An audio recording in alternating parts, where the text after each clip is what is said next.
District police officer Sheikhpura Ghazi Mohammad Salahuddin ने मुहर्रमुल हराम के सिलसिला में जिला भर में अमन और अमान की सूरत हाल को बरकरार रखने और शहरियों में एहसास तहफ़्फ़ुज़ के लिए पुलिस की बारी नफरी के हमरा फ्लैग मार्च किया, जिसमें elite force, dolphin squad, traffic police, city circle और पुलिस लाइन की बारी नफरी ने हिस्सा लिया।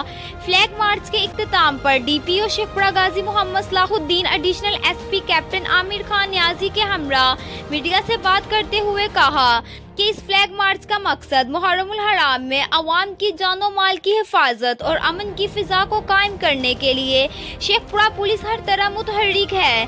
इसलिए तमाम मकातिब फिक्र के उलमा, मजहबी रहनुमा और अवाम को चाहिए कि वो मजहबी रवादारी और भाईचारा बरकरार रखने के लिए हर फर्द अपना अपना किरदार अदा करे। हजरत इमाम हुसैन अलैहिस्सलाम की तालीमात हमारे लिए मौशल राह है, जिन पर अमल पैरा होकर ही हकीकी मानों में एक इस्लामी माशरा तश्कील दिया जा सकता है।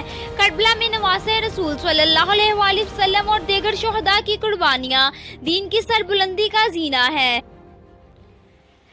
तहकीक न्यूज़, फर्रुखाबाद।